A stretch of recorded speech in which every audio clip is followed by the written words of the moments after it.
It was like a stone, and it just popped out into the glass of water. Well, and I'm all blocked up. Yeah? I'm completely blocked up, completely deaf in my right ear. Yeah, I understand that. Which is quite handy when Anderson's on. Good morning, Gerry. Gripping stuff. Good morning. Listen, good morning. I haven't talked to you for a long, long How time. much have you missed me on a scale between 1 and 10? I have. I haven't missed you at all because I've been busy doing the Lord's work, as you well know. Have you been away too? I have been away, yeah. I haven't been here for 3 weeks. You never even noticed. I may as well be sitting here naked. I was off too. I know you were. I know you're off doing your good work on Radio 5. You're doing that this last couple of weeks, were you? It pays a little bit more. Aha! Money has never been my god. I am right. I have all the money that I need. The thing that I noticed about this last few minutes listening to your radio show was an unusual event. A man rings up to talk to you about his ear, and you tell him about your TV program. How does that work? How does that work? When is it starting again? You mumbled the date. 25th of September. Blah, blah, blah. What is it? September when? 25th. Well, we look forward to that and interesting topics and indeed scurrilous debates. Men pinned against the wall and made to answer questions. Good. And you're okay then? Have you ever had your ears blocked? I have a little trouble with my ear. I've always had trouble with my ear, my left ear. Have you ever got them syringed? Oh, no. No point. The damage is permanent. I used to play in rock bands, you see, and my hearing on my left-hand side, I used to always stand on the right-hand side of the stage. And on many's time I stood on stage and said to myself, this isn't doing me any good. And I knew that my left ear was being damaged, and so it has. I'm practically half deaf in my left ear. And there's nothing I can do about it. So if you walk past me and say hello, it's not that I don't say hello back, it's just that I didn't hear you. I have something to tell you, by the way. What's that? When you were away. What? Gerry Kelly was very, very good. Well, I'm glad to hear that, because you know what I'm going to tell you? I would be worried if I were. I am very, very pleased if other men do well. I'm telling you. Do you know what Gore Vidal, the late Gore Vidal, who was my favourite writer? I think Radio Ulster needs a refresh. No, they don't. They need to get rid of you for a start. Gore Vidal said... let's just say this. If you were to be axed, yes. God forbid, yes, would you like Gerry to get the job? Of course I would. If you weren't to be axed, would you like Gerry to get the job? What do you mean if I weren't to be axed? Would you like to squeeze you out? That doesn't make any sense. No, I always wish other people well. You could leave gracefully. I was going to, if you'd let me tell you what this quote from Gore Vidal was, he said, every time I see another man do well, a little something in me dies. No, I like Gerry Kelly. I even like Sean Coyle, who's here with me. Good morning, Sean. Good morning. See how he loves to talk to you? He does, doesn't he? Mm-hmm.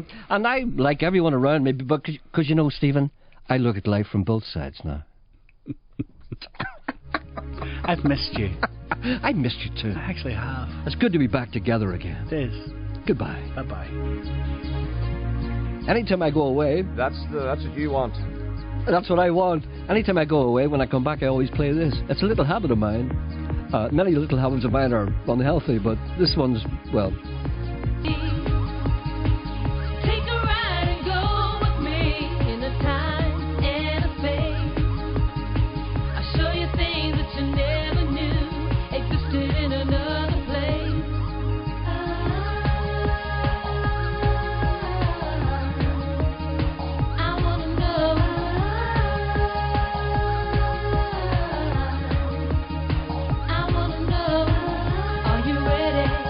Are you ready?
no magic at the round.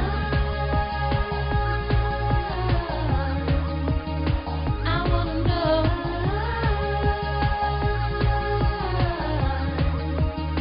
I wanna know. Are you ready? Are you ready? You ready? Are you ready? Are you ready? Are you ready? You ready? Are you ready? Welcome to tomorrow. Welcome to tomorrow. Welcome to tomorrow. Welcome to tomorrow. Welcome to tomorrow. Welcome to tomorrow. Welcome to tomorrow. Welcome to tomorrow.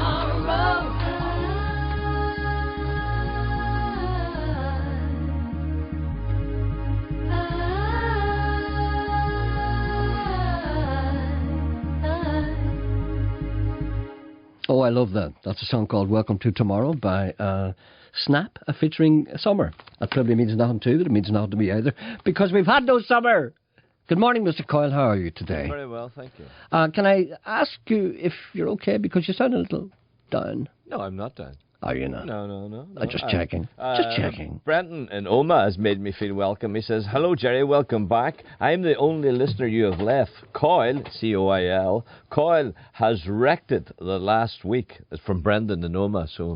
Well, it's your usual job. You'd normally do that. But I have to say this, that I've had some, indications that some people like you. I have a letter in front of me. Neville Chamberlain. Here, I have Hitler has signed this piece of paper. Peace in our time. I want to Gerry, read this you're letter. back. Do you know what that means? What's that? It's at least 4 weeks before your next holiday. No, I'm not going to go away for maybe 5. It's a difficult time for me, because I need all the rest I can get. May I say thank you for filling in this last 2 weeks, was it? Welcome back, Turkey Neck. Shan is getting more like you. Every time he takes over from you, he doesn't play any songs that you ask for either. That's from James. No, but you play things that are worse. Now, I'd like to thank you for taking over, and I'd like to thank Gerry Kelly, who indeed sat in this seat for the first week. And I have a letter here. I'm going to read this because this is a very interesting letter. I won't tell you who it is, because it's a private thing, and I'm just going to read it anyway. Over the years, we have had this long-running issue of Gerry Anderson's choice of music, and it has been highlighted this last few weeks by the contrast with Mr. Coyle's choices. Now, the next sentence I find very difficult to read. Mr. Coyle's choices, which I personally find brilliant. That wasn't easy for me. No. Sure. Why can't we have both the wit and warmth of their chat, that's you and I, combined with music which the vast majority find attractive? Yeah, that's good. That's an unusual That's a attitude. good point. Yeah. From your point of view, think of the doubling or tripling of your audience. Is this not important to you? Wouldn't it impress the top brass? Well, nothing impresses them. Is this not important to Mr. Anderson as well? I sometimes think of his music as a kind of perverse deterrent to listeners, or maybe to a type of listener which he does not wish to encourage. Now, what he's implying there is that I think perhaps there are some listeners that we don't want. Do you think there's any truth in that? I don't think there's any truth in that, because this is a very Catholic program with a small c. Everyone is welcome. This brings me to something else about which I've always been curious. I thought that unpopular music was chosen because it was a great deal cheaper to play. For the reason that the Performing Rights Society, or whoever sets the tariff charges a much lower price for it. Is this not the case? Of course it's not the case. I mean, who decides what music is popular? In other words, does he think that if, for instance, I play... Name me something popular that you play. Can't think of anything. Anyway, Roy Orbison. All right, Roy Orbison. Well, distant drums, whatever you call it. Right, okay. What are those things he sings? Right, oh, Pretty Woman. Pretty... I can't do that. You see, I can't do that. You got to roll your R's. No, I can't. Go and do it again. I can't do that. Why not? You see, this is why I was never popular at school. You see, I bet you were popular at school because you could do that. But then again, there was no Roy Orbison when you were in school. Yeah. Was there? When did you always do that before Roy Orbison did it? I sure everybody rolls their R's. Ours. Yes. Not ours. I ours. didn't say ours. You said ours. I there. did not. You did. You said I deliberately. did not. Courting I did. controversy. Janet said I didn't. Janet's very loud today. It's good to have her in, though. Do it again. How do you do it? You just roll the tip of your tongue behind your teeth. It just doesn't work for me. See, I could never do anything the other boys did. Think of a snake. No good. Doesn't work for me. Here's a man who thinks that music that is popular is more expensive to play. No, it's not. Welcome back, kid. Nice to have a presenter. Where did it go to? Who doesn't need so much affirmation? Come on, read it. No. Read it. No. Come on. You started, so you better finish. Go on, finish it. Welcome back, Gerry. 3 weeks of disco music is more than enough for anyone. Oh, my goodness. Yeah. I'm getting some abuse on emails, too, but I may not read much of it today because you've suffered enough. Did you see the proms on Saturday night? I didn't see anything. I haven't worn a pair of trousers for 3 weeks. Turn your head away, Janet. And I'm stranger to socks. The first pair of socks I put on this last 3 weeks was this morning. It feels funny wearing socks. Yeah, I don't like them. Because when I was doing Jesus' work, I was wearing sandals. And did you miss the program on Saturday night? I've missed everything. I haven't Friday seen. night. I haven't read a paper. I haven't seen anything for 3 weeks. Anything that you tell me now that happened within this last 3 weeks, it's the first time I've heard about it. For one night only. What's that? Is the program. That's what it's called. What is it? On RTE. Yes. For one night only. And it's Gabo. Oh, and God, no. Special guests. Oh, no. And guess who his special guest was on Saturday night? I'm afraid to ask. Go on. Who? Go on. I can't think of the horror of it. Who was it? I stayed on to watch it. Who was it, bud? I watched the proms. Was that Saturday night or Friday night? Will you tell me who it is? Saturday night. Saturday night. Saturday, right. Tells me Saturday night. Yeah. Will you tell me who it is? Dickie Rock. And you stayed in to watch that? I stayed on to watch it. Can you imagine Dickie Rock and Gay I thought it would have been good. Not at all. I thought it would have been good. I thought they would have got it. They got somewhere. Not a single word of truth in that. Airbrushed over the absolutely the little everything. child that wasn't. Stop that. Stop it. You understand? They're brushed. And his son's. Did you expect to hear anything of truth there? That's all showbiz banter. I thought Gable, he's got Dickie Rock now, and he's going to tell all. Dickie will never tell. No, never. Never. I know things about Dickie, but we'll go ahead. I can understand Gerry Anderson's hopefully disinterested motives. Now, you know the difference between uninterested and disinterested. It's a very fine distinction. Go on. And in conjunction with the educational program content of this program, I'm going to explain that. If a person is uninterested, it means the person doesn't care one way or the other and actually is not interested. If a person is disinterested, it means that he has nothing to gain by doing something or by taking part in something. Disinterested means he doesn't have a financial interest in it. Right. And uninterested in it is not interested at all in any way. Yeah. Right? I can understand Gerry Anderson's hopefully disinterested motives. It's hard to say as well. Hopefully disinterested motives in promoting local and regional talent, but really, 90% of the stuff is irredeemably dreary. Do you think 90% of my music is irredeemably dreary? Yeah. Yeah. Which brings me to my last point. How much of the blame for this can be laid at the door of the respective punching power of a big star and a relatively, how should I phrase this, little-known producer? Do you know who he's referring to there? The tone? The little-known Undertone. Yes, that's not Undertone's fair. the most famous guy here. Yeah. For God's sake, these people fair. don't realise. Now, a number of points come up And we there. like him. We do like him. We like the Undertone. We do, even though he's famous and has more money than us. That's right. And I've got a cousin called Kevin too. Not a lot of people know that. See, when I say that, nobody cares. I have a cousin called Kevin. Yes, he plays guitar. Have you? Yeah, Kevin Donnelly. He's my cousin. You know him. Do I? Yes, you do. He was away playing in Ibiza and Greece and everywhere like that. He plays in bars, yeah. Is that right? I've got a cousin called Kevin. I haven't. Yeah. Have you not? No. What's your cousin called? I have a cousin called Alec. That's nearly the same thing. Now, let's dissect this letter. And I know people aren't expecting this. Great to have you back, Gerry. Thank God, no more Elvis. This is from John Ross Cycles in Castlewellan. Thank you, John Ross. Thank you. No more Elvis. I played Elvis twice. No more bicycles from him. No, you're right. Anyway, there are a number of points made in this record. This letter. Firstly, he thinks that my music is irredeemably dreary. Now, this may well be so to certain ears. And he also thinks that the music I play is cheaper, and BBC doesn't have to pay too much money. No, there's no truth in that. And secondly, he thinks there are some listeners that we don't want to... I'm not sure about that one. And the other one is, well, okay. Anyway, I'm going to think about that. I might play something, why don't I play something popular now? No, you've got a call. Have I? Yeah. Well, will I play something popular at the end of the call? I wonder what it is. I don't know what it might be. Let me see what I have here. I don't have anything popular.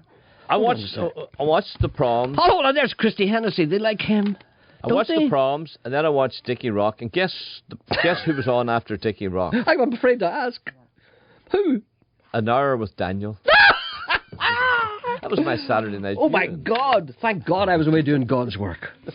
An hour of Dickie, Gable, and then an hour of Daniel. Yeah. You'd have your head in the oven after that. You'd need to have, or else there'd be something wrong with your oven. Hello, where's the phones? I forget where everything is. Where's the phone? One. Hello, good morning. There's nobody there. There is. There isn't. It's me. Is this the right place? Hello, good morning. Hello. Good morning. Oh, sorry about that. I thought I was in the wrong place. Gerry, Sorry. Yes, indeed. Hi. It's just great to have Very low. I know, I'm turning them up. Speak up then. Can you turn me up a wee bit? I've got you. Is that better? I've turned you up, yeah. Thanks. It's great to have you back. Thank you It's very really much is. indeed. Sean, well, I'll make a couple of points. I've actually written these points down. Right. Sean was horrendous. No. Obviously. No. Sean, is that are you all right with that, Sean? What was that? What was that word again? He Patrick? said you were horrendous. Did you say horrendous, Patrick? Patrick, Yeah, did you say horrendous or tremendous? Horrendous. Horrendous. But I'm going to knock you, and then I'm going to build you up. So, No, you know. okay. Okay. So I leave Sean's microphone on in case you may want to comment, because it seems to be that these comments are of a personal nature. Okay, go ahead, sir. It's more of a critical analysis, really, than being personal. That's all right. The reason he was horrendous is simply because he's a phenomenal number two, but not a good number one. And in fact, if he wasn't so good, you wouldn't be good. I know you mightn't like to hear that. No, I don't mind. Well, that's good. Because he's such a good number two, that's what makes you so great. But number two also means something else. I don't like. Well, that's like the horrendous bit, you see. That's what he was with me. I don't like. Right. I don't think I'd like to be called number No, two. I don't like that. I don't like that at all. At any, Is that what you shout? Well, yes, I'm reading. Yeah, no, actually, that goes on because I was explaining to somebody how good you were, and they said, "Well, how can you encapsulate him?" And I said, "It sounds a bit like a dog, but he's like an Irish bullshitter." You know, yeah, I don't mean that. I mean that in a good way. That's what you like. You're great story. Yeah, you mean an Irish red setter, of course. Well, something like that. All right Right. then. Okay, right. Go ahead. Carry on. Well, thanks very much. So it was. Just the odd wee point. It was very parochial. I thought he was going to read out the mark prices at any time and tell us about Susan getting engaged in Castlegower or something. You bring an international element. That's right. You're going to save yourself, Sean, defence? No. okay. I'm listening, and then maybe I'll reply. But I have to listen. Wait until he Thank you very finishes much, and then strike back. Okay, go A ahead. true gentleman. But that's the point. I'm not really saying he's he was bad. I mean, I actually listened to it. It's a bit like when someone puts their foot on your throat, and they take it off. And you go, that's great. It was a bit like that. But I did endure it. I did listen to it. But it's because he's such a good number two that makes you a good number one. So he needs you. You need him. Oh, I do. Yeah, I don't need him. Do you need him? I like talking to him, but I don't need him. No. Yeah, oh, you need him. No, you don't. Need him. No, he You need doesn't. him. And he doesn't need me No, he either. doesn't. He doesn't need me either. No, he doesn't. We're human beings in our own right. We have our own foibles. We have our own faults. We have our own talents, or lack of it, as the case may be.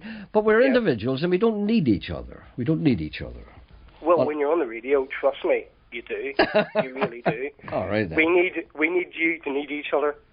All right. So, Sean, I'm sorry if that was a bit harsh. It was. I've heard harsher. Yes, but it was I'm harsh. sure. Yeah. I wasn't expecting that at this time of the morning. You put him. Was you that put him through? And Anyway, you thank always you. say warts and all. I know, but as long as the warts are in your face, not on mine. Okay, thank you for your interest and your comments. Thank you very much indeed. Thank you very much. Thank All you. the best, boys. Bye. I thought you handled that very well. Thank you. Another person would have been angry at that.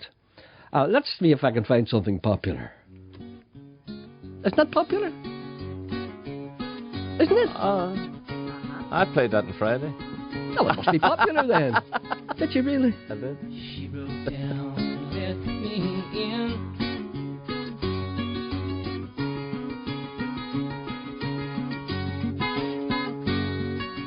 Made me see where I've been.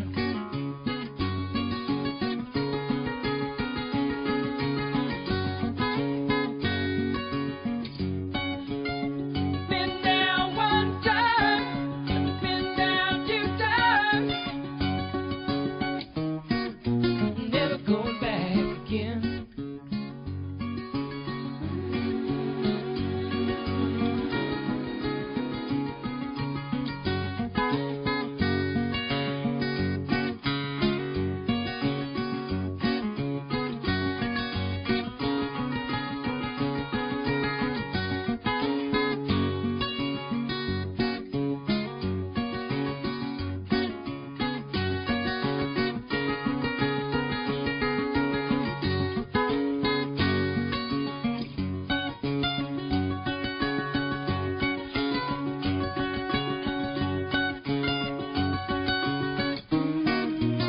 You don't know what it means to win.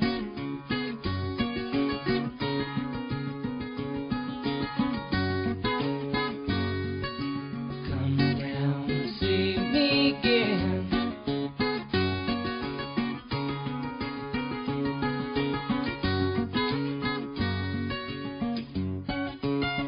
Been down one time, been down two times. Never going back again.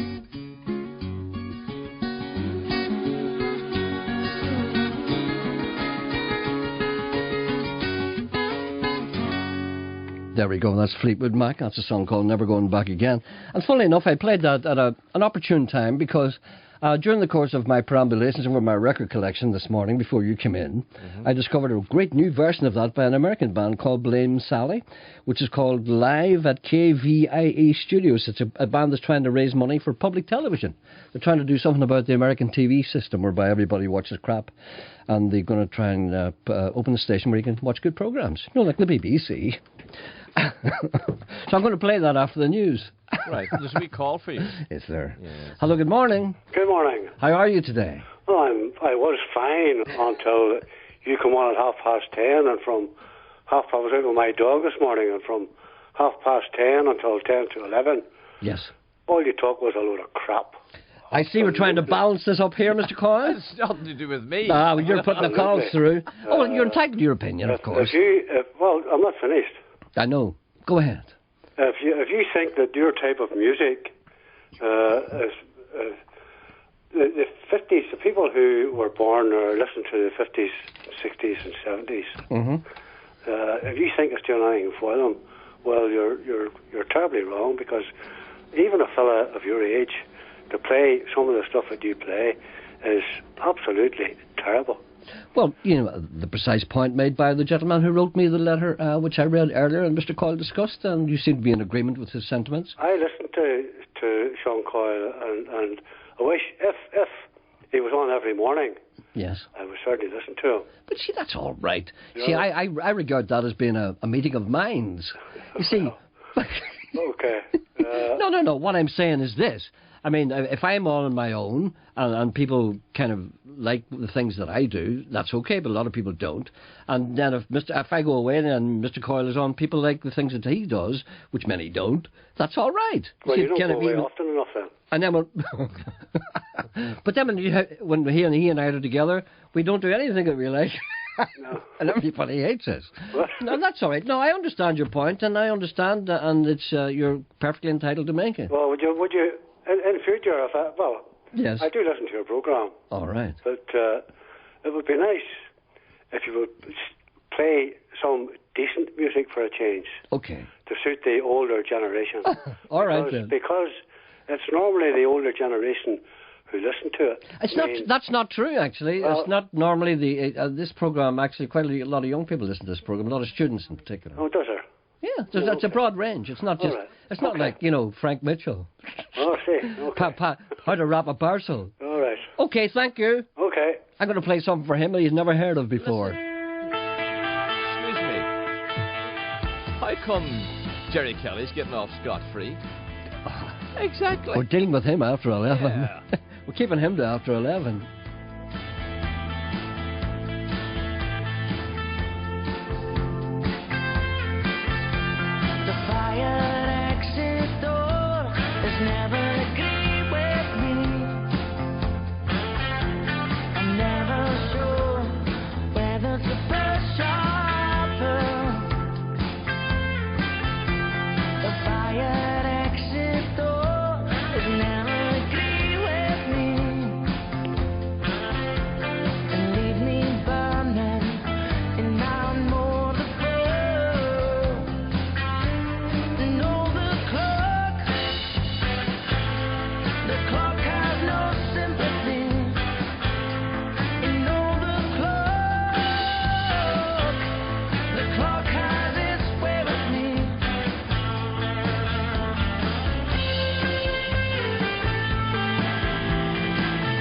This is an Irish band called The View. We won't get to the end of this. We'll be back after the news. It's a song called The Clock. And nobody has heard of it. If you're fed up of me, I'm never giving you the time of day. If you won't give me my way, I'll never say something that I don't mean, unless I really mean it, and I really mean it now. 'Cause on the clock has no sympathy, and on the clock has its way with me, and on the clock has no sympathy, and on the clock has its way with me. There's no fighting and no hiding, my pain is gone. There's no fighting and no hiding, now my pain is gone. There's no fighting and no hiding, now my pain is gone.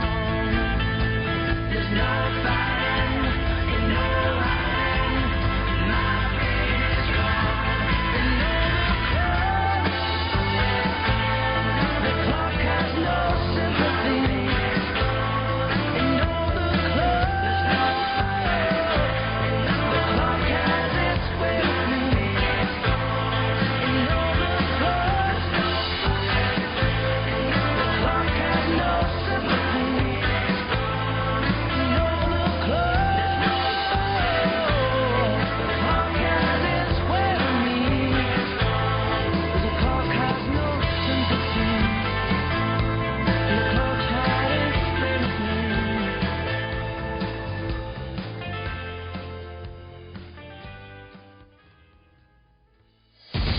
On 92 to 95 FM and 1341 medium wave. This is BBC Radio Ulster. It's 11 o'clock and with the BBC News, this is Jenny Lowry. The police say 47 officers were injured, 4 of them needing hospital treatment following rioting involving loyalists and nationalists during a Republican band parade in North Belfast. A 17-year-old man's been arrested on suspicion of riotous behaviour. The police were attacked with fireworks, petrol bombs, bricks and lasers at Carlisle Circus as they tried to keep the two factions apart. Chief Superintendent George Clark says it's a situation his officers shouldn't have to face. The violence was savage. We had huge pieces of masonry being thrown at officers. People who went to work yesterday to serve this community and were faced with violence. And I want to say that I have, as a measure of anger, coupled with the pride in what those police officers did yesterday, but anger that is not what policing should be about. The former chief executive of News International, Rebecca Brooks, has appeared before magistrates in London. She's charged with conspiring to intercept phone messages. The case has now been passed to the Crown Court. From outside Westminster Magistrates Court, here's Tom Simons. She faces 3 charges of what legally is called conspiring to intercept communications, in other words, phone hacking. Firstly, a general charge related to up to 600 victims of phone hacking that the prosecution alleges. Secondly, and perhaps the most controversial bit of the case, the allegation that she and others conspired to hack the voicemail messages of the murdered Surrey teenager Millie Dowler. At least 3 people have been killed in a bomb attack on a US diplomatic vehicle in the Pakistani city of Peshawar. US authorities say none of their embassy staff were killed. Now, here with the latest sport is Denise Watson. Thanks, Jenny. The Liverpool principal owner John Henry has released a statement expressing his disappointment at the failure to add to their strike force in the summer transfer window. He's defended the club's transfer policy and backed manager Brendan Rodgers in his efforts to add to the squad. There's speculation that they might try to re-sign striker Michael Owen, who's a free agent. Oscar Pistorius has apologised for the timing of his comments about the running blades used by 200 metres gold medalist Alan Oliveira. Rory McIlroy lies 3 shots off leader Louis Oosthuizen on 16 under par at the Deutsche Bank Championship in Massachusetts. Finally, Slough-Neil senior camogie team have won their first ever senior championship. They beat Ballinascreen 4-10 to 2-6, Louise Dugan player of the match. Thank you, Denise. And what's happening weather-wise? Here's Barra Best. It'll be warm today with some good spells of sunshine, especially in the east. Temperatures will reach 22 degrees for some with light winds. Cloud will bubble up this afternoon, bringing a little light patchy rain or drizzle, but nothing to be concerned about.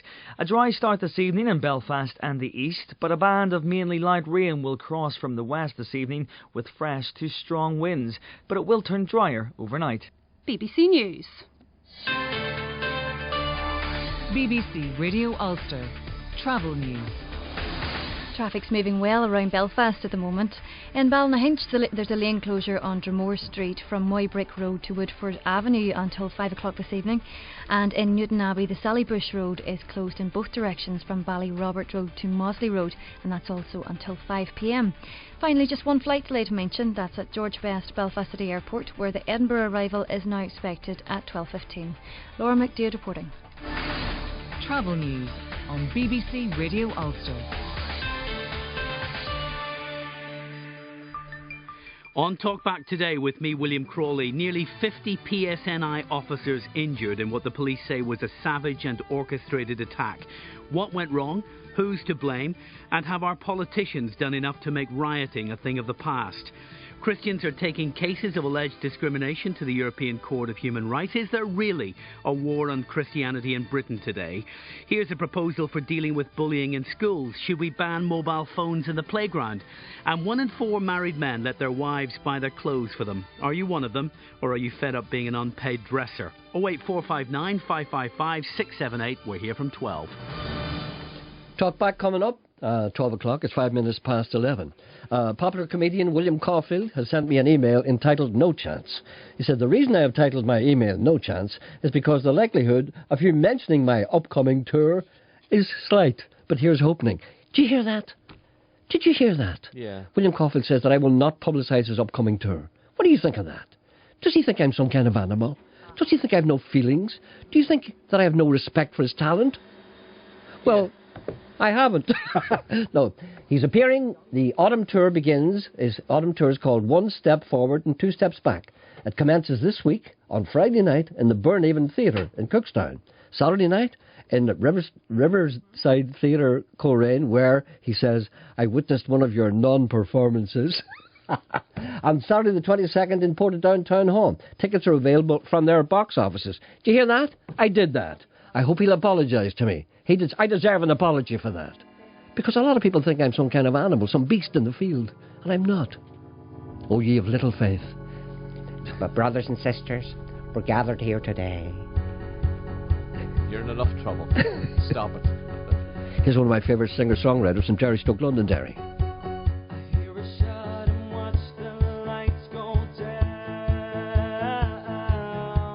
His name is Dan.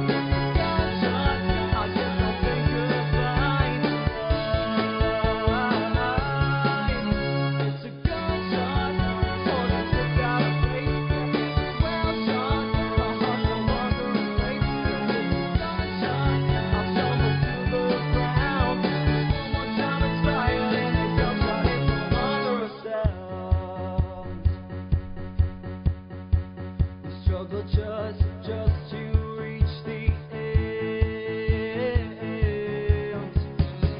Sometimes it's hard just to say good friends. When you walk around this town, you'll see that the world is bigger than you and me, and the noises can be louder just to cover up. And those people have two faces and they turn straight up. It's a gunshot, dropping through my life. One shot, does leave another life. And it's a gunshot, I just don't say goodbye tonight. It's a gunshot, for the look out of face. It's well shot, a hustle under a slate. And it's a gunshot, I'll stumble to the ground. Just one more time it's fired and the gunshot is no longer a sound.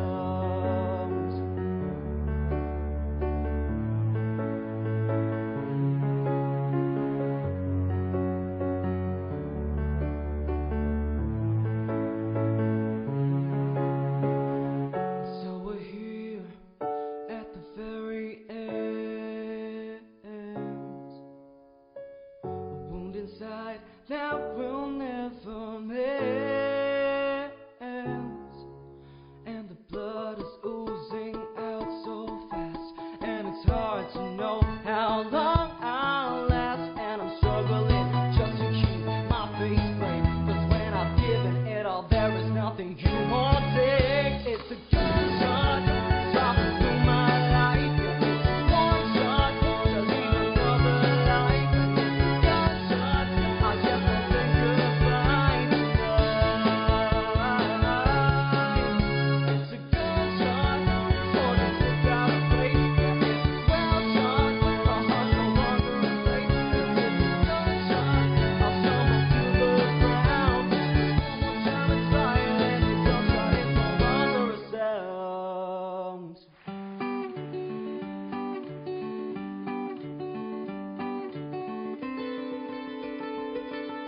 That was Dan. That's a song called Gunshot. I think it's brilliant. I told you I'd play this again, but it's not the same version. It's a band called Blame Sally. She broke down and let me in.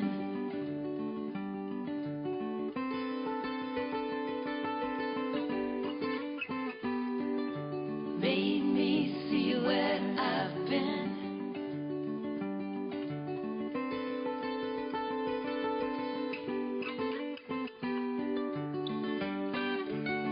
Been down one time, been down two times.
That's a live album called Live at the KVIE Studios, Volume 1. It's a band called Blame Sally. It's called A Concert for Public Television. That's people trying to put together some money to put something decent on TV in America to prevent people learning things. It says here, welcome back, kid. Going to mention Gerry Kelly here. Tommy, my cat, and I are desperately seeking great shows this week. Whilst you were away in Nepal, looking for that elusive Nepalese washerwoman, two men stepped up to the plate. First up, Gerald Michael Kelly. Gerry Kelly played good music and conducted tough, hard-hitting, Jeremy Paxman-esque interviews, such as, "When did you first appear on stage?" he snapped at a young female singer. "What did you eat last Sunday for your lunch?" he yelled at Anthony Toner. Then along came Coyle. All-pleasing Coyle, slow-talking Coyle, slow-walking Coyle, along, I'll play anything Coyle. Hey, did you hear that? That's very good. That's not bad. Coyle's musical choices were many and varied. I'll leave the microphone open in case you want to interrupt me. Because after all, you know, some of this may be relevant to you. I haven't interrupted you in a long time, I forget. Forget how to do it. You were getting really good at it. I know. Just before I left. You've lost the knack of it. Coyle's musical choices were many and varied, ranging from the French Marseillaise to How Much Is That Doggy in the Window. Mr. Coyle came over as a man well versed in the art of radio. His voice is strong and confident, his posture regal. Just by listening, one could tell that he had studied at the feet of Hugo Duncan. You may deny that.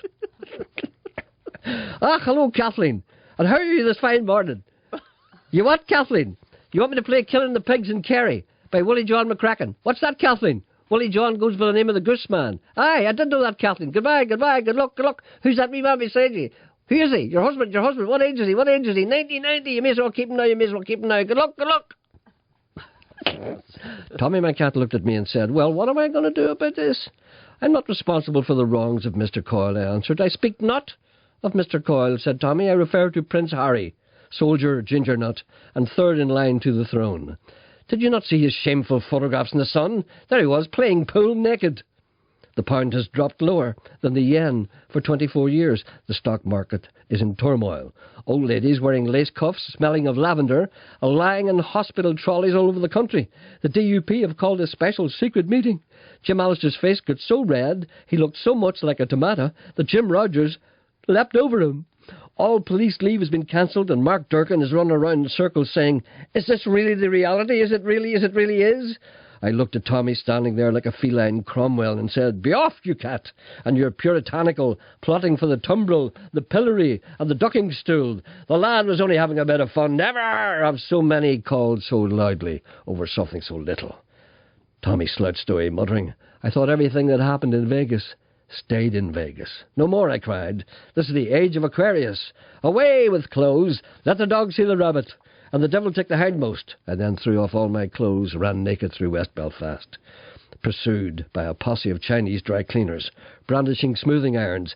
I don't have wrinkles. There's stretch marks after swallowing a beach ball. But that's an Olympic story. It's a long story. Perhaps some other time.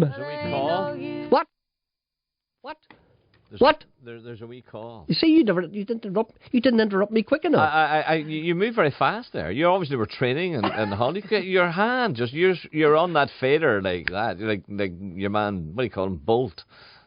What do you call Bolt? Usain Bolt. Yeah, my hands are a blur as they fly across the machinery. Always remember this. A gentleman. Do you think I spent 3 weeks without practicing my hand movements? There's no answer to that. Do you think I'd spend 3 weeks without putting on a record just to keep him... Janet's embarrassed. Stop it. The man phoned in there to say that we missed a Jackie bite. What was that? Apparently northern, I think it was Finland, he said. It's hard to tell sometimes. And one of the Finland forwards was called Cookie. A Finnish forward called Cookie. And whoever was doing commentary with Jackie, I don't know who it was, said to Jackie that the Finnish forward, Cookie, has run his socks off. And Jackie said, are you trying to tell me the cookie's beginning to crumble? We missed that. Isn't that great? We missed that. Jackie, only Jackie would get that. Isn't that good? The crumbling Finnish cookie. Oh, my God. Oh, dear. Hello, good morning. Hello? Yes, who's this? Hello, it's Jane. Yes, hello, how are you, love? You all right? I'm very well. I was actually very angry with that man who rang in and complained about yourself and your type of music. Oh, don't be taking these things seriously. I never get angry, and it's all about me. Yes, if I didn't get know. angry, you shouldn't get angry. You have a unique way of dealing with rude people. I don't listen to them. That's how I deal with them. Well, you cope very well, and if this man doesn't like your music, then I think he should tune in to some other station, Yeah, or we're play not some CDs. Now, we're not allowed to tell him to do that, you see. We're not allowed to tell him to turn off. Because you've got manners. I mean, I've listened to a number of people who have phoned in complaining about you and your music, and it makes my blood boil. No other station would put them on. I know, but Sean does. Don't you? I know, but he does. You know, for the listeners, I find it's very degrading. A bit of banter, yes, is okay, but I think people who ring up and are really rude, I would have no time for them. Oh, it takes all sorts. There's all kinds of people in the world, and you can't exclude anybody just because they think you're rude. Let them on. Let them do their worst. Well, sure, if it wasn't for those people, sure, Nolan wouldn't have a programme. I know. That's your unique way of dealing with it. Oh, well, thank you. That's all I have to say. That's all right. And Thank I you. like your music. Thank you for your sentiments. Thank you very much indeed. Okay, bye-bye. Okay, bye-bye. Bye. Oh, she was nice, wasn't she? Some other messages here. Let me see. Oh, what's this here? Oh, no, sorry. If Jean could only see the messages we don't read out, the comments that are made about both of us. Let me see. No, but you see, I have to say now. Well, it's only the ones that we can't read out. The ones there's ones that we can't read out. It's not that we decide not to read them. No, we read anything that's not complimentary.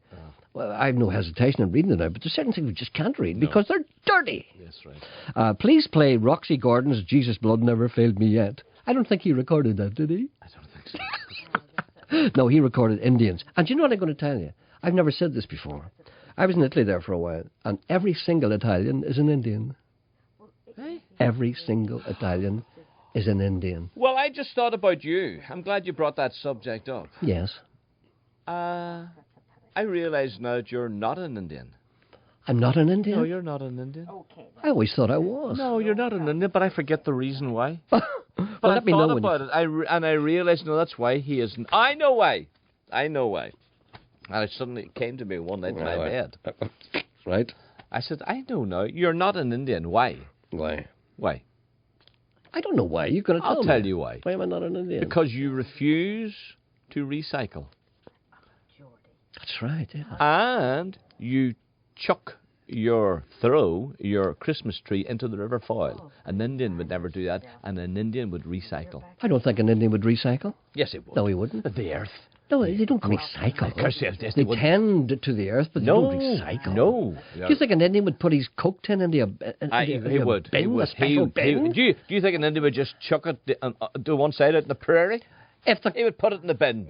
If it was Tidy Prairie Week, yes, he'd have to do it. He'd put it in the blue bin out in the prairie. Do you think that if our local city council or Belfast Corporation or whatever you call them came to a man's teepee and left him out 3 separate bins, one blue one, one black one, and another wee one for different things, do you think an Indian... And a compost bin. And a compost bin. Do you think an Indian would sort out his rubbish and put it in? He would just fire them. He wouldn't. He would cherish his compost bin. He would not cherish his compost bin. He'd put it over his head when it was raining. That's why you're not an Indian. I am an Indian. You're not. Listen to this. Where's your Christmas tree? In the foil. In the foil. Well, you see, that's biodegradable. No, it's not. It's biodegradable. It breaks down. It's not like it was in it's package. Thank goodness you're back. I couldn't take any more Nostalgia FM. Hi, Gerry. How did you get on with your ingrown toenails last week? I saw you at the clinic buying a big pair of shoes. Were you at a clinic? No, I wasn't. That's the second time we get that report. Wasn't at a clinic. There's a man said he was sitting beside you, or a person said they were sitting beside you, you were queuing up and you had your sock off. Is that some kind of euphemism? Well, ain't no use to sit and wonder why, babe. It don't matter anyhow. It ain't no use to sit and wonder why, babe, if you don't know by now. When the rooster crows at the break of dawn, look out your window and I'll be gone. You're the reason I'm traveling on. Don't think twice, it's alright.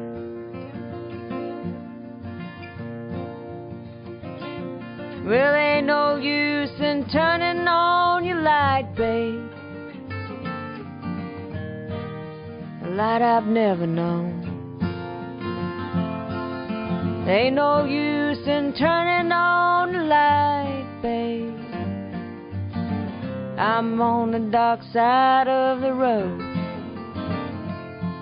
Wish there was something you could do, I say, something to make me change my mind and stay.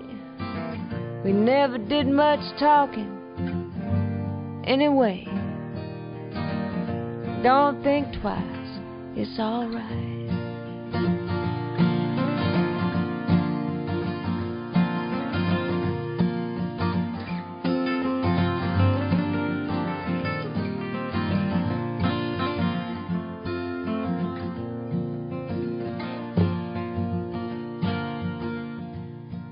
And it ain't no use in calling out my name, gal, like you've never done before. It ain't no use in calling out my name, gal, I can't hear you anymore. I'm thinking and I'm wondering, walking down that road. I once loved a woman, a child I'm told. I gave her my heart, but she wanted my soul. Don't think twice, it's alright.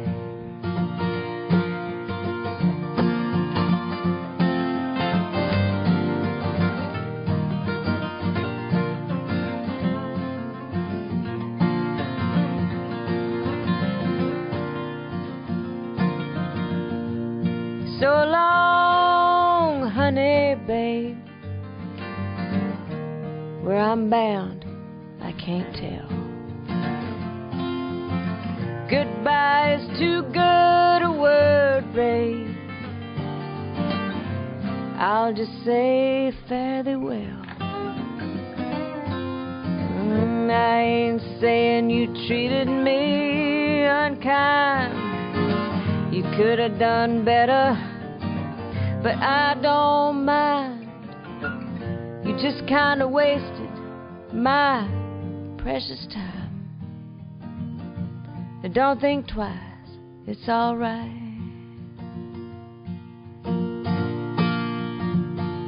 No, I ain't saying you treated me unkind. You could have done better, but I don't mind. You just kinda wasted my precious time. Don't think twice, it's alright. I think that's the best version of that song. Bob Dylan's song, of course, Don't Think Twice. Oh, no, it's not Bob Dylan. Who was that? Do you know who wrote that? Was that Tom Paxton? I think so. Well, let me just check that, because I don't want to make that mistake. It's Tom Paxton. Don't think twice. I can't find on the thing. Why is this thing not tell you that stuff? Bob Dylan, of course it was Bob Dylan. Why do I keep thinking it was Tom Paxton wrote that? I just agreed with you. What? I just agreed with you. You didn't know? No, I just say yes. Yeah. It's from an album called The Village. It's Shelby Lynn. Okay, the Batman on complaining about the music needs a head transplant. I think that's a wee bit extreme, isn't it? Is he aware that you cater for all genres, young and old? Well, you try and do that in this programme. I try and do that because I know there's a varied listenership to this programme. A lot of people seem to think that only pensioners, like you, Sean, Yeah. listen to this programme. That's not true at all. It's a wide range of people, and I don't know why everybody thinks that. It's Hugo's fault, I think. Another gentleman says, I'm amazed at how rude some of your listeners are. In particular, the guy who just came on and said you were crap. Glad you take it all in good humour. These people have the safety of being anonymous. No, they're not anonymous. They always give their names, which is even worse. That one caller sounded so sad and miserable. He'd probably blame you for that. How can you not tell these people if you don't like what you hear, they can choose another station? Because you don't want to do that. You don't want to be chasing people away. You want them to listen to the programme and the station. I simply do not listen when Sean is standing in. That's very cruel. I know it is, but I have to read everything that's here. I could leave it out, but I don't like to. Yeah. His taste in music and humour is not mine. But as a team, you guys really brighten. You see, this is good. You see, people don't like us separately, but they like us together. I no longer live in Northern Ireland, but tune in over the net when I can. And when I hear people like that caller, it reminds me of those people who love to complain and lack of motivation to do anything so sad and lifeless. I wonder what actually makes them happy. Well, as I always said, and I think we mentioned it this morning, the only thing anyone needs to know about Northern Ireland is that Mother Teresa was given 24 hours to get out, and she left. Listen, the caller wants you to play Elvis singing Don't Think Twice. No, somebody, I got a request for you. Hold on a second, I can't find it. Hey, there's another question for you. Did you play Elvis Presley singing something during the week? A really nice song, did you? Honky Tonk Angel. That's it? Yes. A person wants to hear that again. I never know. I didn't know God's made. No, it's not that version. Honky Tonk Angel. That's. Is it not that one? No, it's not that. No. Thank God for that. Listen, it's about, but people are beginning to question now if you're an Indian or not. The fact that I have pointed out that you don't recycle. Another person wants to know. Well, in the song, does it not say that health food stores try hard to be Indians? In other words, you would think it helps. That's not yes. Recycling. Yes, no, but it's not. But it's in that kind of preservation. No, you're making it that way. No, I'm making it that way. Here's the question for you: do Indians moisturize? They would have if they'd had the stuff.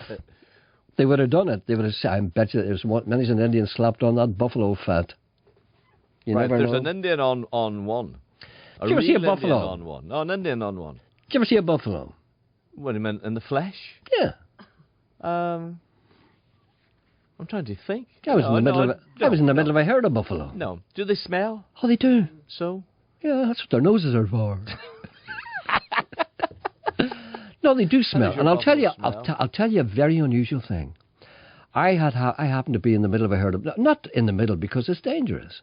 As close as you can go in Arizona. And this person, we were doing a bit of filming and that kind of thing. This person said, I wouldn't go any closer than that. So we're quite close. I could see the whites of their eyes. And the big hump in them. They were kind of like you on a Monday morning. And the hump in your back. Anyway, and they had a peculiar smell. And I said, that's a buffalo smell. He said, yeah, that's the smell of buffalo. It's not like a cow.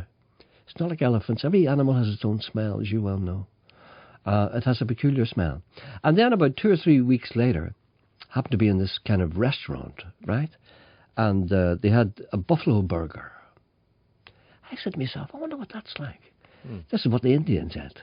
I'll have a crack at that. And the buffalo burger came up. And you know the way you take the top of the burger off to have a look at it? The same smell. Ugh. I couldn't eat it. No. Couldn't eat it. It was the same smell. Buffalo smell. Did you say there's someone on the line? A real Indian. A real Indian? No, not a real Indian, but a person who is an Indian. Okay. Good morning. Hello, Gerry. You see, that's questionable. What? That's questionable. Is Geordie an Indian? I think so. Oh, yes. Oh, yes. Well, I can shoot a bow and arrow. There you are. It's not really what we're on about. We're talking about it's a frame of mind we're talking about here. And I think you're an Indian. I think you're an Indian, all right. Anyway, how are you? I'm the best, thanks to the boarding unit in Belfast and all up in Dundee. What did they do for you? Oh, they dropped the skin back onto my leg that got burned. Oh, did you have further treatment, did you? Aye. Oh, you had further treatment. Have you had something else done since the first time you were in? Oh, yes, they grafted it onto the body bone. Oh, so where did they take the skin from? Your back or somewhere? No, my leg, my other leg. Your other leg, and grafted it onto the bad leg, the bad bone. The bad leg, and it's taken okay. Everything's all right. It's healed up well. Right? And are you back at 100% now? Are you, Up and on Dunbean, I tell you, do a wonderful job in Dunbean. Yes. Okay. And we Ivy and Kathleen, she kept me the cigarettes. Are you still off the cigarettes? No, I'm smoking away. Good. But we Ivy kept me in the cigarette. Oh, I see what you mean. You know, up in Dunbean. I see what you mean, yeah. Oh, I. So, but what? Now, that's the last one. Ah, but what happened? Remember you said that you were never going to smoke again, and you're never going to... I know, but sure I was in the doldrums. I know, you have to do something. I think when you get home and look around... aftershock. Yeah, yeah. When you get home and you look round you... Aye. You know, you can do right family, but you can't do right friends. I thought I was in another house. They did up your house? They papered it and put stuff on the floor, you name it. That's what friends are for. Dunged it out from top to bottom. You probably didn't know the place when you went in. I didn't. I thought it was in the wrong house. Well, that's good. That's good. That means you've got a clean slate to start off. And are you still having a wee drink? Oh, why? Surely I took a wee hot one. He's more like himself now, isn't he? Yeah. And Henry's giving off my cockatiel. I hear that, yeah. He's boarding away. Well, listen now. It's been an unusual and, indeed, I have to say, an awkward summer for you. It has been rough and tumble. Mm-hmm. But you know, Gerry. Yes? I would love you to play it now. Oh, put my mind when I went to England. Goodbye, Mork and Dorkin. I'm sick and tired of working. No more I'll die at Toddy's. Goodbye, Mushing Durkin. Sure, I'm sick and tired of working. No sure, more Johnny I'll McAvoy. Pretties, no longer I'll be fooled. Of gold. His name is Carney, I'll be off to California. Instead of digging pretties, I'll be digging lumps of gold. Good, Gerry. That's good. Well, it's nice to have you back. Nice to talk to you again. Nice to hear you back at your own self. And keep her lit till we get out. Right, okay. Thank you. Bye. He's himself again. He is. I couldn't talk to him, when he was that other person. No. Do you remember he talked to him? He wasn't the same. He's good now because he doesn't care what he says. He's an Indian. He's an Indian. Yeah. And so am I. No, you're not. I am. Yeah. You moisturize and you don't recycle. I don't eat buffalo meat. Like bees, bouncing on the noses of the people from the train. A flock of salty ears sparkled in the traffic lights. Feet squelched soggy leaves across the grain. I took my love to Clifton in the rain. I took my love to Clifton in the rain. And all along the way, wanderers in overcoats with collars on parade. And steaming in the night, the listeners and the troubadour, guitar player weaves a willow strain. I took my love to Clifton in the rain. I took my love to Clifton in the rain.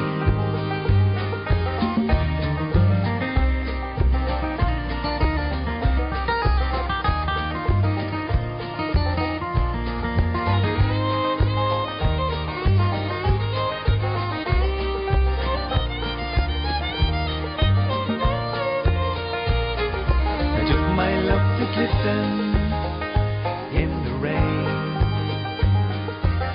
Jacqueline Bisset, I saw your movie, wondered if you really felt that way. Do you ever fear the images of Hollywood?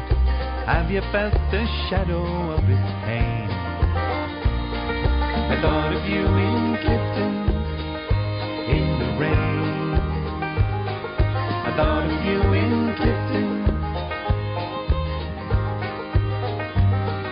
The rain fell down like beans, bouncing on the noses of the people from the train. A flock of salty ears sparkled in the traffic lights. Feet squelched soggy leaves across the grain. I took my love to Clifton in the rain. I took my love to Clifton in the rain.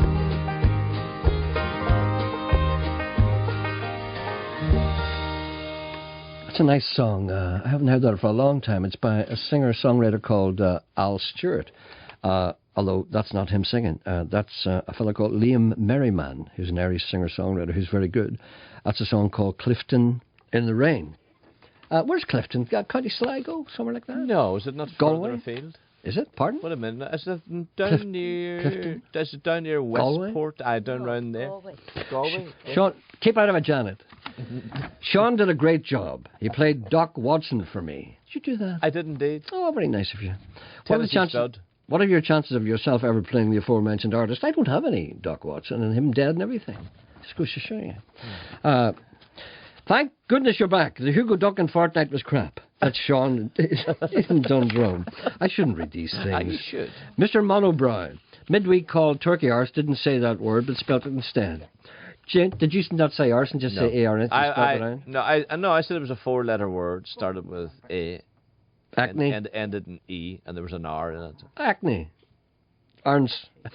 Jane from Belfast. Gerry, I'm glad to hear you back. I think you and Sean make a great double act. Please play Peace for Middleman.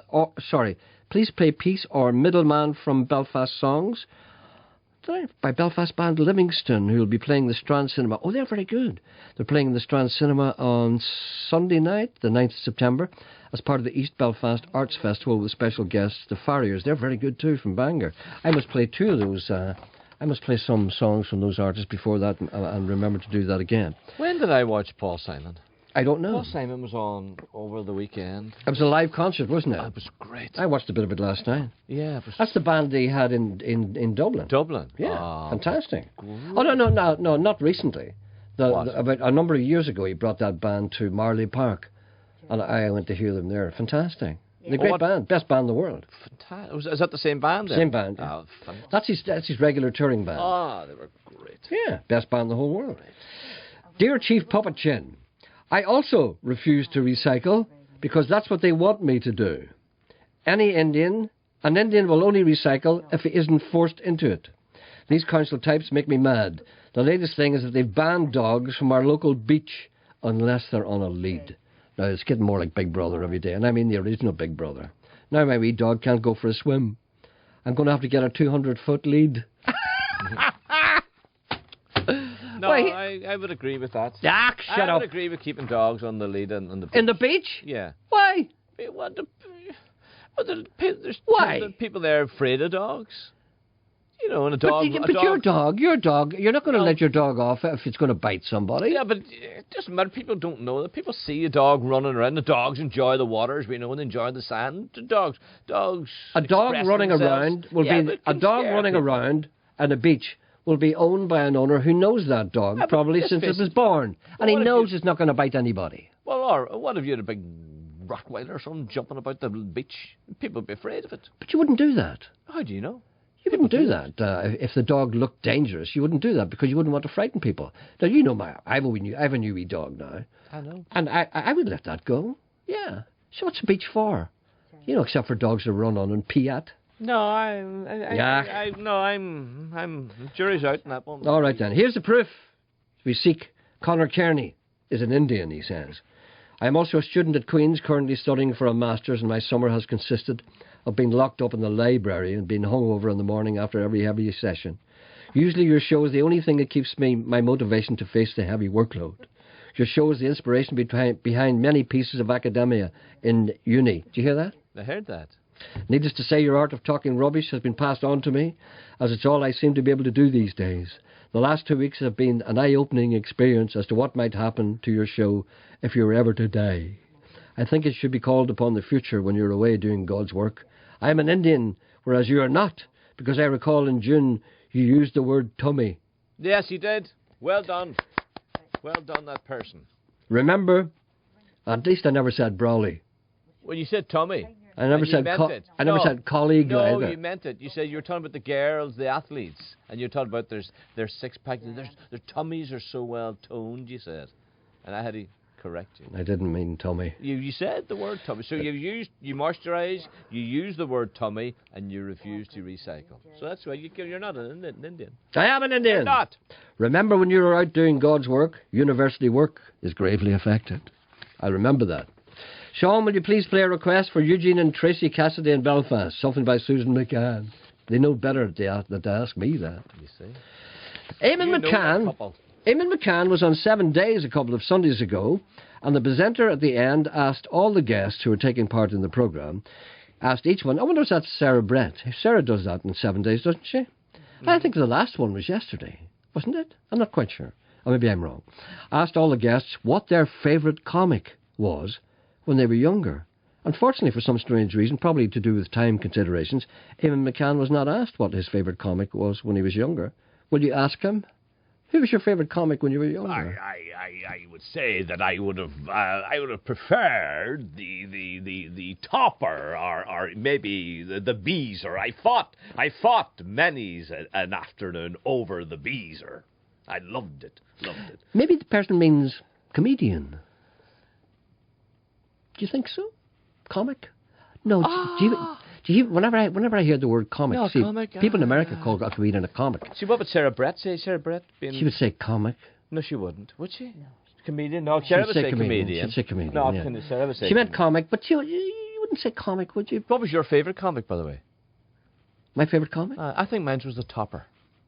No, I preferred the Beano. I liked the Beano, but I think there's something about the Topper that I liked. Well, let's ask Eamon who his favourite comedian was. Comedian? Oh, well, without a doubt, I would go for Roy Walker, well, a lad from Northern Ireland. I quite like. I like his delivery. I guess if you ask me now, I would say Roy Walker would be my choice. And your own, Mr. Anderson, when you're there, who would you prefer to go and see? I asked Eamon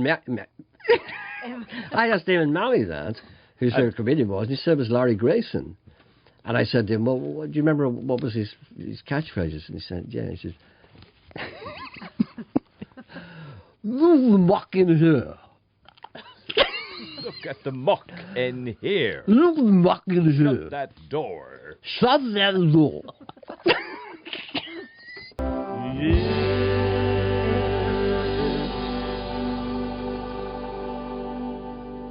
That's a new version of Van's song. It's called Open the Door to Your Heart. It's from an album which is going to come out on the 28th of September, which is Born to Sing No Plan B.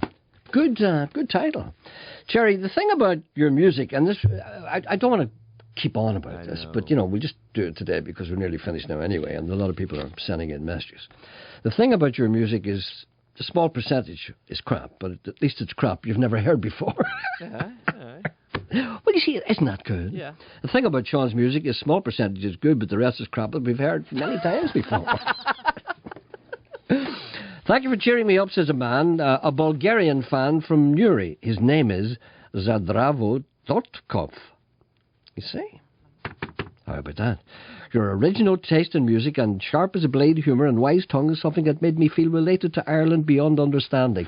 You see, I'm welcoming Eastern Europeans. There's a wee call for you. Yes, sir. Mm-hmm. Welcome. Glad to have you back in the airwaves. I see my suggestion to group Coyle and Kelly wasn't acted on, and the bag of cats that they were on air went ahead to punish the listeners. On a separate note, whilst you were away, I visited the west coast of the USA, says Viv Quinn. Bar for the most memorable visit was to the Boeing factory in Seattle, Washington, a tour I'd recommend to anyone with an interest in aviation. Seeing how these tin cans with other people's farts that we fly about in are made is incredible. That's the unusual angle. Hello, good morning. Good morning, Gerry. I just got up again, went to bed for a while, waiting on you to come on the phone there. I'm terribly sorry there was a delay. I'm just welcoming you back again. This is Blahin here. Yes. And I was away myself there for a few days, and I met a few Indians from Derry City there. Oh, really? And just want to say hi to them all, and we all enjoyed their company when we were in Santa Ponza. Santa Ponza? Uh-huh.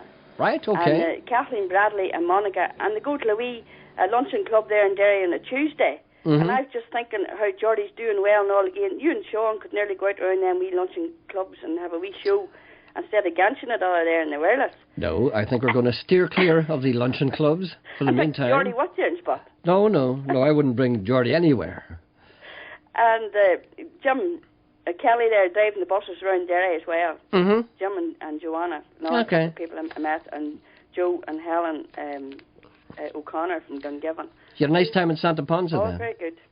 Have you noticed that the sun is shining everywhere in the world except here? That's true. I know it's not too bad this last couple of days. Oh, is it really? I only came back here yesterday. I know, but a bit colder, like, but not too bad. Oh, I can handle it. Uh-huh. All right, thank you very much. So I'm glad to have you back again. Tell that Sean boy not to get too above himself there. Don't be getting too above yourself He there. got like a peacock last week, I thought. Oh, peacock.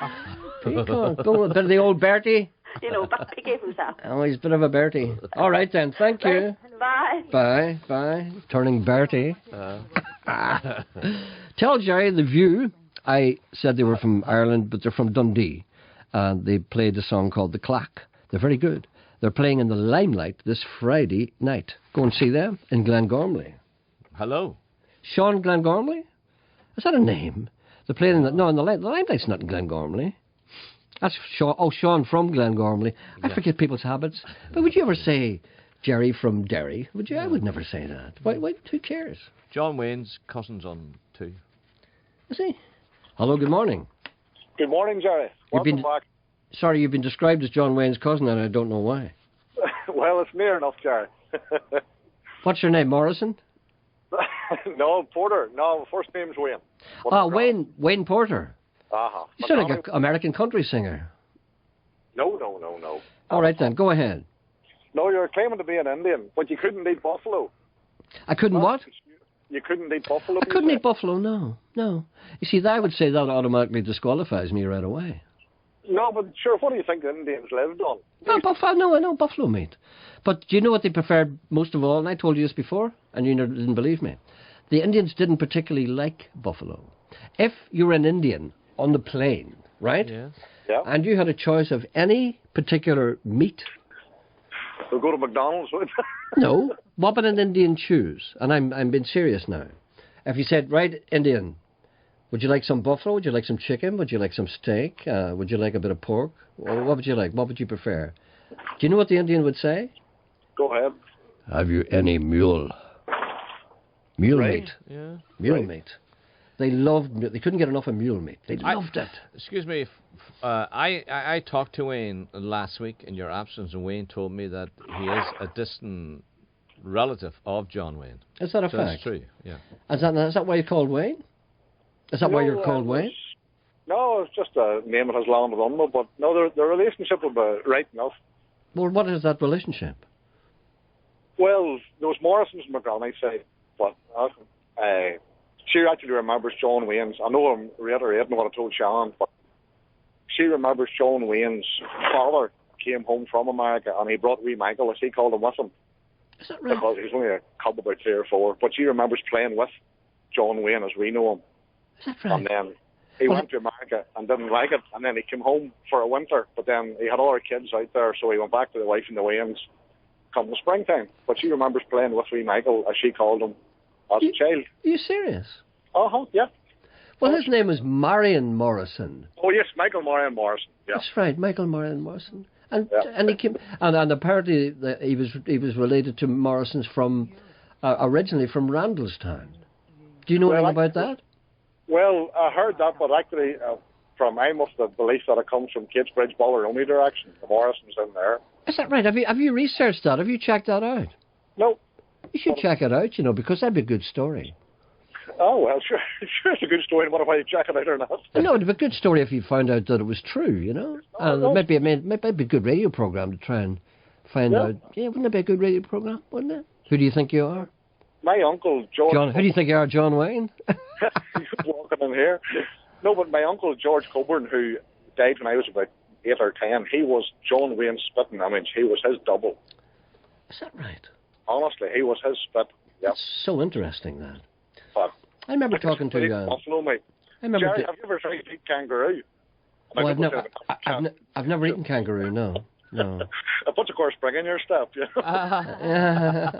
All right, then, go away. Thank you. Bye. That was good, wasn't it? John Wayne. Yeah, he told me I told you the story about when he was making The Quiet Man in Kong. I was down doing a documentary about that, radio documentary, and talked to some very interesting people. And the pub that he used to drink in is not there anymore, although the people will tell you now that the pub in Kong is the pub that John Wayne used to drink in. It's not. The pub that he used to drink in is now gone. knocked down the street. So don't be thinking you're in the same pub that John Wayne drank in, because he didn't drink in there. But I was talking to a man there who's witnessed something, and he swears it's true. He swears it's true. I don't believe it. You haven't told you what it is yet. I know. I'll tell you what it is. But when you say before you tell a story, but I didn't believe him. I know. I don't believe it. I mean, he swears it's true. All right. You know that John Wayne's double was called Matt Thornton. And so John Wayne was so taken by this guy that he changed the name of the character to Matt Thornton. Right? No, I didn't know that. Oh, yeah, you see. Do you believe it? Yeah. All right. And he used to hang around with this guy because he admired him. This guy was a big drinker, and John Wayne thought he was a bit of a big drinker too, but he wasn't all that big a drinker. Anyway, Matt Thornton brought John away for a bit of a rattle one day at the old potching. And John Wayne couldn't handle it at all, as many people can't. No. And they got him back to this pub. And by the time he got back to the pub, Matt Thornton was okay, and John Wayne was very messy and drunk and that kind of thing. And he shaped up to somebody.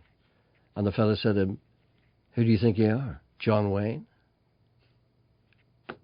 No, I don't believe that part of it. No, it was good up to that. It was good up to that, and we don't believe it. What he meant was he was acting like John Wayne. No, but John Wayne the actor. No, if you had just left it at that, Who do you think you are, John Wayne? No. You don't say it to John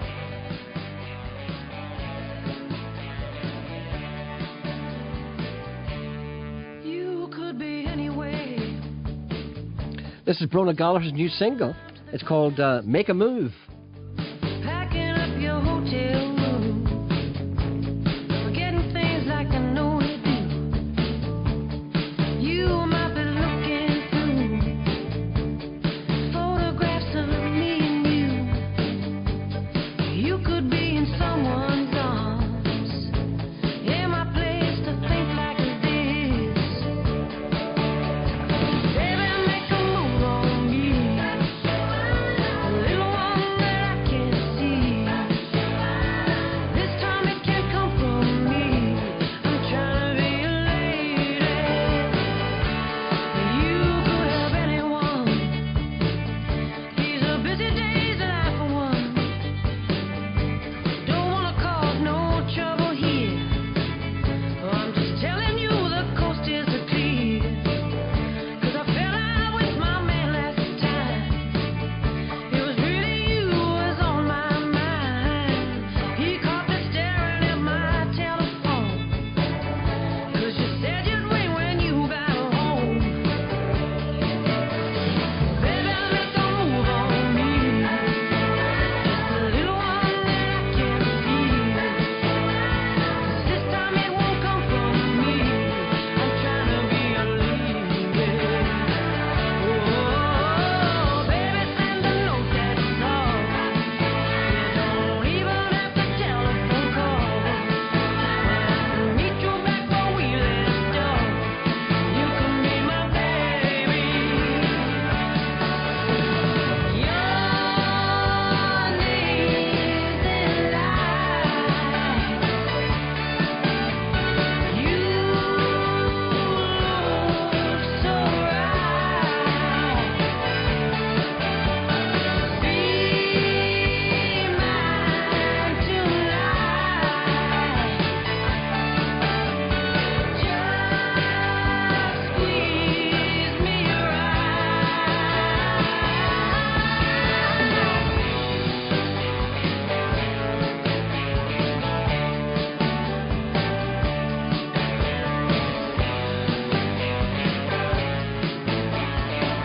That's it. Back tomorrow at 10:30. It's good to be back. See you tomorrow. right.